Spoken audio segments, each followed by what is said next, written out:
एक जंगल में एक बहुत पुराना बरगद का पेड़ था। उस पेड़ पर घोंसला बनाकर एक कौवा कौवी का जोड़ा रहता था। उसी पेड़ के खोखले तने में कहीं से आकर एक दुष्ट सर्प रहने लगा। हर वर्ष मौसम आने पर कौवी घोंसले में अंडे देती और दुष्ट सर्प मौका पाकर उनके घोंसले में जाकर अंडे खा जाता। एक बार जब कौवा व कौवी जल्दी भोजन पाकर शीघ्र ही लौट आए तो उन्होंने उस दुष्ट सर्प को अपने घोंसले में रखे अंडों पर झपटते देखा। अंडे खाकर सर्प चला गया। कौवे ने कौवी को ढांढस बंधाया, प्रिय, हिम्मत रखो। अब हमें शत्रु का पता चल गया है, कुछ उपाय भी सोच लेंगे।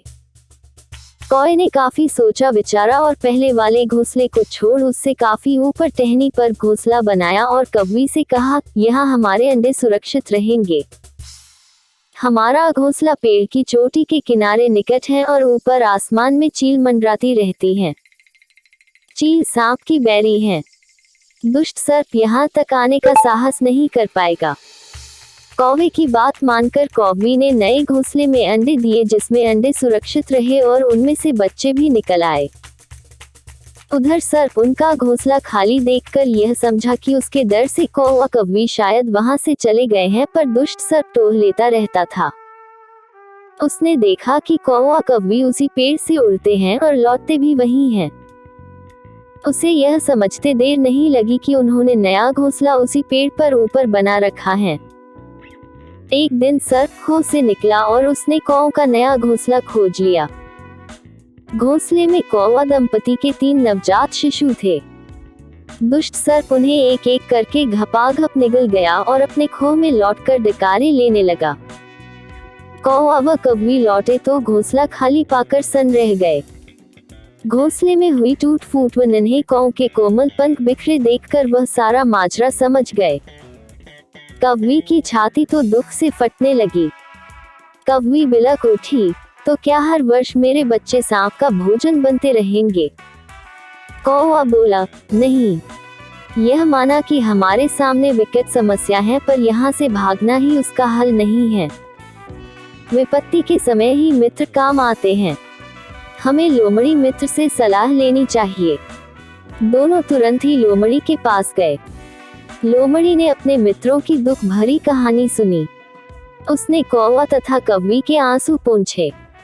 लोमड़ी ने काफी सोचने के बाद कहा, मित्रों, तुम्हें वह पेड़ छोड़कर जाने की जरूरत नहीं है। मेरे दिमाग में एक तरकीब है जिससे उस दुष्ट सर्प से छुटकारा पाया जा सकता है। लोमड़ी ने अपने चतुर दिमाग में आई तरकीब बताई। लोमड़ी की तरकीब सुनकर कौवा कौवी खुशी से उछल पड़े। उन्होंने लोमड़ी को धन्यवाद दिया और अपने घर लौट आए। अगले ही दिन योजना अमल में लानी थी। उसी वन में बहुत बड़ा सरोवर था। उसमें कमल और नरगिस के फूल खिले रहते थे। हर मंगलवार को उस प्रदेश की राजकुमारी अपनी सहेलियों के साथ वहां जल क्रीड़ा करने आती थी। उनके साथ अंगरक्षक तथा सैनिक भी आते थे। इस बार राजकुमारी आई और सरोवर में स्नान करने जल में उतरी तो योजना के अनुसार कौवा उड़ता हुआ वहां आया। उसने सरोवर तट पर राजकुमारी तथा उसकी सहेलियों द्वारा उतार कर रखे गए कपड़ों व आभूषणों पर नजर डाली।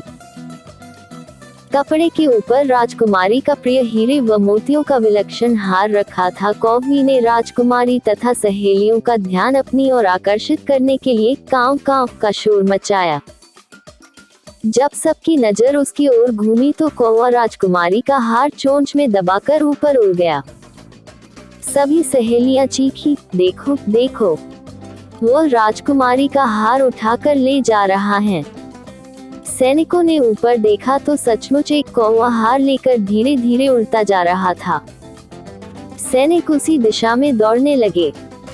कौवा सैनिकों को अपने पीछे लगाकर धीरे धीरे उड़ता हुआ उसी पेड़ की ओर ले आया। जब सैनिक कुछ ही दूर रह गए तो कौवे ने राजकुमारी का हार इस प्रकार गिराया कि वह सांप वाले खोह के भीतर जा गिरा। सैनिक दौड़कर खोह के पास पहुंचे। उनके सरदार ने खोह के भीतर झांका।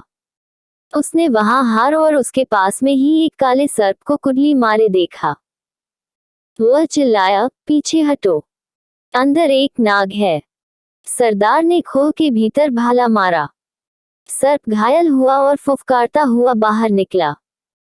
जैसे ही वह बाहर आया, सैनिकों ने भालों से उसके टुकड़े टुकड़े कर डाले।